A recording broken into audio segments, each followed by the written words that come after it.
پچھلے ویک میں ایک کرنٹ افیئر کے طور پر ایک بڑا انسانیت سوز واقعہ ہوا پتوکی کے اندر،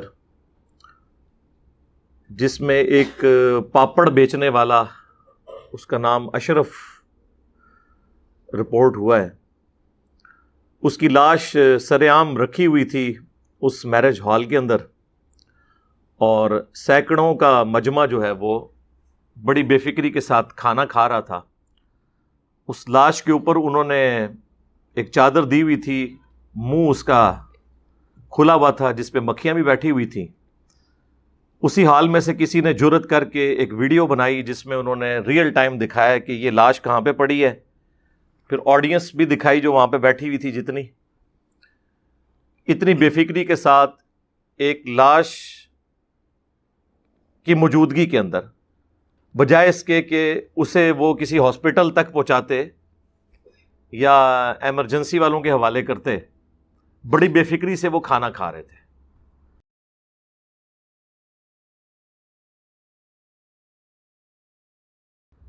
تو یہ اتنا دردناک واقعہ ہے کہ جس نے درد دل رکھنے والے لوگوں کو ہلا کے رکھ دیا۔ باقی جو اس واقعے کے حوالے سے مختلف چیزیں رپورٹ ہوئی ہیں، ایک بیان یہ تھا کہ اس نے کوئی چوری کی تو اس کی وجہ سے اس کی پٹائی ہوئی، لیکن وہ بھی کوئی چیز ثابت نہیں ہوئی۔ جو سب سے مضبوط رائے پتہ چلی ہے وہ یہی ہے کہ اسے ہارٹ فیلئر ہوا جب وہ نوٹ وغیرہ لوٹ رہا تھا بارات کے موقع کے اوپر۔ بہرحال کچھ بھی ہوا، یہ تو ایک چونکہ اب کیس انڈر انویسٹیگیشن ہے، ہمیں اس سے کوئی غرض نہیں ہے کہ لوگوں نے اسے مار کے قتل کیا یا وہ نیچرل ڈیتھ مرا۔ دونوں صورتوں میں اصل ایشو جو بڑے والا ہے وہ یہ ہے کہ ایک لاش کی موجودگی میں اتنے زیادہ لوگ جو مسلمان کہلاتے ہیں اتنی بے فکری کے ساتھ کھانا کھا رہے ہیں اور انہیں اس چیز کی پرواہ نہیں۔ کیا ہمارے عموماً گھروں میں بھی ایسا ہوتا ہے کہ لاش پڑی ہوئی ہو، لوگ تو کتنے کتنے دن کھانا کھانا ہی بھول جاتے ہیں؟ اتنی بے حسی، اور وہ بھی زمین کے اوپر، کسی نے کوئی ایک صوفہ یا کوئی ایک چارپائی بھی ارینج نہیں کی کہ اس کے اوپر ایک احترام سے ایک انسان کی لاش کو رکھے۔ مسلمان تھا، کافر بھی ہوتا، تب بھی ایک لاش کی تو حرمت ہے۔ ہر انسان نے مرنا ہے، کل نفس ذائقۃ الموت، ہر جان نے موت کا مزہ چکھنا ہے۔ وَنَبْلُوكُمْ بِالشَّرِّ وَالْخَيْرِ فِتْنَةً، اور ہم تمہیں آزماتے ہیں شر اور خیر کے ذریعے۔ ایک فتنہ ہے، ظاہر ہے آزمائش ہے۔ وَإِلَيْنَا تُرْجَعُونَ، اور تمہیں مر کے ہماری ہی طرف لوٹ کر آنا ہے۔ یہ سورۃ الانبیاء میں اللہ تعالیٰ نے ایک کیٹاگوریکلی ایک یونیورسل ٹروتھ بیان کی ہے۔ جب ہر جان کو مرنا ہے تو اسے اپنی اگر موت یاد ہوگی تو وہ چلے اپنی لاش تصور نہیں کر سکتا، اپنے کسی قریبی رشتہ دار کی تو لاش کو تصور کر سکتا ہے کہ اس جگہ پر رکھی ہو۔ اسلام میں تو یعنی زندہ کی حرمت تو بہت بڑے لیول کی ہے، وہ تو ہم اکثر ڈسکس کرتے رہتے ہیں۔ مردہ لاش کی بھی اتنی حرمت ہے، چاہے وہ کسی کافر کی کیوں نہ ہو۔ صحیح بخاری اور صحیح مسلم کی متفق علیہ حدیث ہے، عبد الرحمن تابعی کہتے ہیں کہ ہم قادسیہ میں تھے جب پرشین امپائر گری اور مسلمانوں کے قبضے میں آگے وہ سارے علاقے، تو وہ کہتے ہیں کہ ہمارے اندر اس وقت دو سینئر اصحاب، ان میں سے ایک تو بدری صحابی ہیں، سہل ابن حنیف رضی اللہ تعالیٰ عنہ، وہ موجود تھے۔ یہ وہی تھے کہ جن کو حضرت معاویہ رضی اللہ تعالیٰ عنہ کو معزول کر کے مولا علی نے گورنر شام لگایا تھا، سہل ابن حنیف۔ لیکن یہ جو واقعہ ڈسکس ہو رہا ہے یہ حضرت عمر کے دور کا ہے۔ اور قیس ابن سعد رضی اللہ عنہما وعلیہم السلام، وہ کہتے ہیں اتنے میں ایک شخص کا جنازہ گزرا جو کہ ذمی تھا، ٹیکس پیئر تھا، کافر تھا۔ تو وہ دونوں اصحاب جو ہے نا کھڑے ہو گئے اس جنازے کو دیکھ کے۔ تو جب جنازہ آگے چلا گیا تو باقی لوگوں نے پوچھا کہ یہ تو ایک کافر کا جنازہ تھا، آپ اس کی لاش کی رسپیکٹ میں کیوں کھڑے ہوئے ہیں؟ تو ان دونوں نے فرمایا کہ ایک دفعہ ہم نبی صلی اللہ علیہ وآلہ وسلم کے ساتھ تھے، آپ کے سامنے ایک یہودی کا جنازہ گزرا اور نبی علیہ السلام بھی اس طرح کھڑے ہو گئے.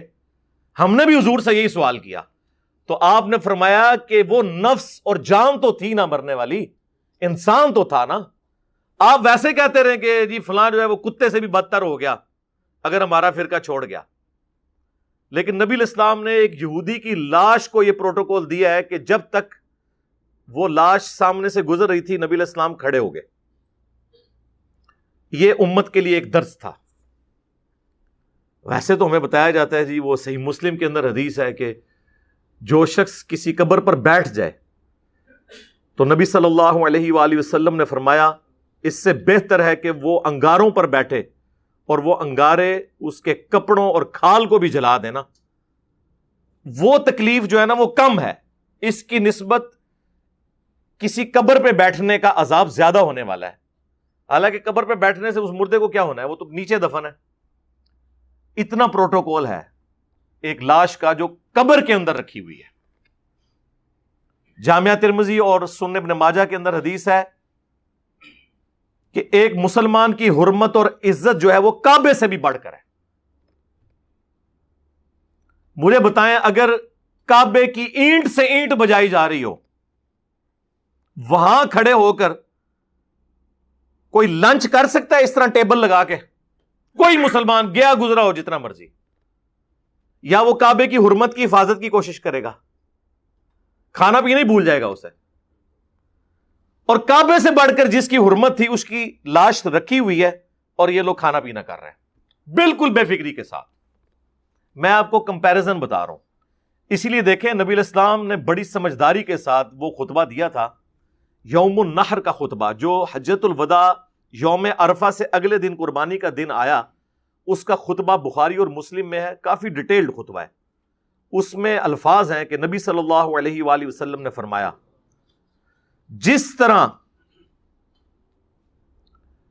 اس حرمت والے مہینے ذوالحجہ کی حرمت ہے، اس شہر مکہ کی حرمت ہے، آج کے اس قربانی کے دن کی حرمت ہے 10 ذوالحجہ کی، اسی طریقے سے اللہ تعالی کے نزدیک تمہاری جان، مال اور عزت ایک مسلمان کی دوسرے کے حق میں حرام ہے. ان کی بھی حرمت اسی طریقے سے ہے. نبی علیہ السلام نے یہ 3 چیزوں کو 3 چیزوں سے کمپیئر اس لیے کیا کہ ذوالحجہ کی حرمت تو سارے مان لیں گے، کعبے کی حرمت بھی مان لیں گے، قربانی کے دن کو بھی بڑی عزت دیں گے، لیکن حقوق العباد کے معاملے میں ڈھیلے ہو جائیں گے. نبی علیہ السلام نے ان 3 چیزوں کے ایکویلنٹ پھر 3 چیزیں گنوائیں: جان، مال، عزت ایک مسلمان کی دوسرے مسلمان کے حق میں حرام ہے. جس طرح کہ اس طرح تم حرام سمجھتے ہو ذوالحجہ کی حرمت کو پامال کرنا، یا کعبہ شریف کی حرمت کو پامال کرنا، یا قربانی کے دن کی حرمت کو پامال کرنا. کمپیرزن دیکھیں، یہ ہے وہ دین جو کتابوں کے اندر آیا ہوا ہے. یہ جذباتی دین نہیں ہے، یہ دین کی روح ہے. لوگ حقوق اللہ کے معاملے کے اندر تو آپ کو بڑے ماشاء اللہ تعالی نظر آئیں گے ایکٹیو. حقوق العباد کے حوالے سے جہاں کہیں بھی کبھی ٹیسٹ آیا ہے مسلمان کے اوپر، میں نے تو مسلمانوں کو فیل ہوتے ہوئے دیکھا ہے، جس کی زندہ مثال یہ والی ایکٹیویٹی ہوئی. یہ تو انسان اپنے آپ کو وہاں رکھ کے دیکھے نا. بخاری اور مسلم دونوں میں حدیث ہے، اس ذات کی قسم جس کے قبضے قدرت میں میری جان ہے، تم اس وقت تک مؤمن ہو ہی نہیں سکتے جب تک کہ اپنے بھائی کے حق میں بھی وہ چیز پسند نہ کر لو جو اپنے حق میں پسند کرتے ہو.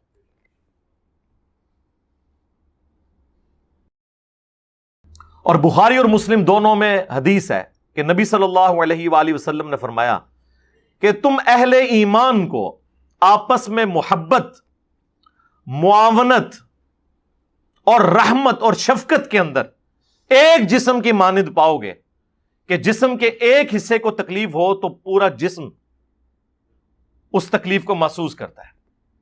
اور اس کا کلائمیکس صحیح مسلم کی وہ حدیث ہے کہ اگر آنکھ میں تکلیف ہوتی ہے یا سر میں درد ہوتا ہے تو پورا جسم پوری رات کاٹ کے گزارتا ہے، کیونکہ مسلمان ایک جسم کی مانند ہے. یعنی نبی علیہ السلام نے کس لیول تک جا کے سمجھایا. پھر بخاری اور مسلم میں ایک اور حدیث ہے کہ نبی صلی اللہ علیہ وآلہ وسلم نے فرمایا کہ جو شخص مخلوق پر رحم نہیں کرتا اللہ بھی اس پر رحم نہیں کرتا. جی اب مجھے بتائیں ان ساری احادیث کو سامنے رکھ کے ذرا وہ سینکڑوں مسلمانوں کا ایٹیچیوڈ دیکھیں جو انہوں نے اس شادی ہال کے اندر ایک لاش کی موجودگی کے اندر اتنی بے فکری کے ساتھ اپنی ایکٹیویٹیز پرفارم کی ہیں.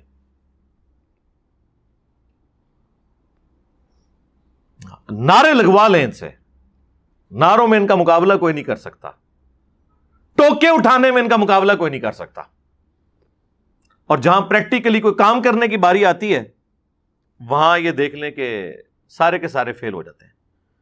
خیر وہ ویڈیو اگر عام نہ ہوتی تو نہ ہماری پولیس نے نہ ہماری ایجنسیز نے جاگنا تھا. اس کے بعد وہ جاگے جی اتنے بندے گرفتار ہو گئے, یہ ہو گیا وہ ہو گیا. اس یعنی وہ وہاں کا جو شادی ہال کا مینیجر ہے اس کو گرفتار کر لیا ہے. اس بیچارے کی کیا اوقات ہے وہاں پہ, وہ تو صرف مینجمنٹ کر رہا ہے.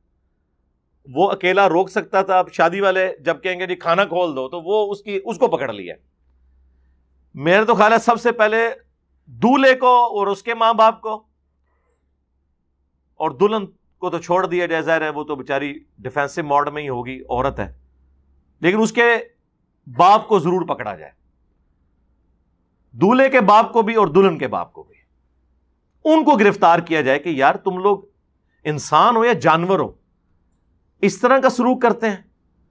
تمہارے اپنے اوپر یہ سب کچھ ہوتا تو کیا تم لوگ بھی اسی طریقے سے بیہیو کرتے اگر گھر میں لاش رکھی ہوئی ہوتی؟ اور تم لوگوں نے اتنی بے فکری کے ساتھ ایک ایکٹیویٹی پرفارم کی ہے اور اس طرف دیکھ بھی نہیں رہا کوئی, اتنی بے فکری کے ساتھ کھانے کے اوپر ٹوٹے میں کہتا ہوں جی اس کو تو چھوڑ دیں, وہاں پہ کوئی جانور مرا پڑا ہو نا, میرے سے تو وہاں پہ روٹی بھی نہ کھائی جائے کہ یار اس کو پہلے ٹھکانے لگاؤ. اللہ کے بندو, ظاہر ہے انسان کو اللہ نے رقیق القلب بنایا ہے, بہرحال کسی کی نیچر پرورٹڈ ہو جائے الگ بات ہے, ادروائز انسان میں تو انسانیت ہونی چاہیے, انس ہونا چاہیے, محبت ہونی چاہیے دوسرے انسان کے لیے. میں نے تو آپ کو احادیث سے یعنی یہودیوں کے جنازے کی مثال دے دی ہے, پیچھے تو کوئی بات ہی نہیں بچ جاتی, کیونکہ ہم تو سب سے بری مخلوق انہی کو سمجھتے ہیں نا. اسی لیے جب ہم نے کسی کو گالی دینی ہوتی ہے تو ہم اسے کہہ دیتے ہیں یہودی ایجنٹ, چاہے وہ ملک کا پرائم منسٹر ہو اور چاہے یعنی جس طرح پرائم منسٹر صاحب کی وجہ سے ہمارے باقی پولیٹیکل جماعتیں جو ہے نا ان میں کافی بدلاؤ آیا ہے. جب تک عمران خان صاحب میدان عمل میں نہیں اترے تھے, اس طریقے سے ہمارے میدان عمل میں اترنے کے بعد مولویوں کو بھی اب تھوڑی سی تیاری کرنی پڑتی ہے جمعے کا خطبہ دینے سے پہلے کہ کوئی پوچھ ہی نہ لوے. پہلے تو ان کو ہوتا تھا کہ دیکھی جائے گی, کسی کی مجال ہم سے پوچھ سکے. تو خدا کے لیے ہوش کے ناخن لیں اور اپنی آخرت کی فکر کریں. باقی دیکھیں ہر شخص نے مرنا ہے. میں تو کہتا ہوں جب انسان اپنی موت کو یاد کرتا ہے تو انسان کانپ اٹھتا ہے کہ کسی کے ساتھ بھی ایسا معاملہ ہو سکتا ہے, کسی کے بچے کے ساتھ ایسا ہو سکتا ہے, کسی کے باپ کے ساتھ ایسا ہو سکتا ہے. موت نے بتا کے تو نہیں آنا. تو جب آپ کسی دوسرے کے ساتھ اس طرح کا سلوک کر رہے ہیں تو کل کو آپ بھی تیار رہیں کہ آپ کے ساتھ بھی اس طرح کی ایکٹیویٹی پرفارم ہو سکتی ہے. اور شوق اتنا چڑھا ہوا ہے پوری دنیا میں اسلام کا پرچم لہرانے کا, آپ کا کوئی کام ایسا ہے کہ جو آپ پریزنٹ کر سکیں کافروں کو کہ ہاں جی یہ دیکھو, ہاں ان کے تو ہم آپ کو دکھا دیتے ہیں. پھر گالیاں کھانی پڑتی ہیں مجھے, جی انجینئر صاحب گوروں کی تعریف کرتے ہیں, کی کریے پھر تو اسی بھی کو لے کے آؤ نا. وہاں یقین کریں بلی, کتا, گھوڑا, بکری, کسی بھی چیز کو ہلکا سا زخم لگ جائے تو آپ دیکھیں وہاں پہ ڈاکٹرز گاڑیاں پہنچ جاتی ہیں. ہوتا ہے کہ نہیں؟ آپ لوگ دیکھتے نہیں ہیں. اور یہاں پر 112 222 کو بھی بلوائیں تو پتہ چلتا ہے پورے شہر میں ایک ہی ایمبولینس ہے. اگر وہ کہیں اور گئی ہوئی ہے تو بس دوسرے آپ انتظار کریں 1-1.5 گھنٹے. اگر بندہ ہارٹ اٹیک کی کنڈیشن کے اندر ہے تو پھر وہ بے شک مر ہی جائے. وہ اپنے ٹائم پہ ہی گاڑی آئے گی. ہمارا اوور آل ایٹیچیوڈ یہ ہے. ہم دعا ہی کر سکتے ہیں جی اس طرح کی صورتحال کے اندر کہ اللہ تعالیٰ اس مرنے والے کی مغفرت کرے اور اس کے لواحقین کو صبر عطا کرے، اس صبر پر اجر عطا فرمائے، اور وہاں پہ جتنے لوگ موجود تھے انہیں تو بالخصوص اور باقی پوری انسانیت کو بالعموم اس واقعے سے عبرت حاصل کرنے کی توفیق عطا فرمائے اور آئندہ کے لیے اپنی اصلاح کرنے کی توفیق عطا فرمائے. صلو علی محمد و آل محمد، اللہم صلی علی محمد وعلی آل محمد و اصحاب محمد اجمعین الی یوم الدین، آمین.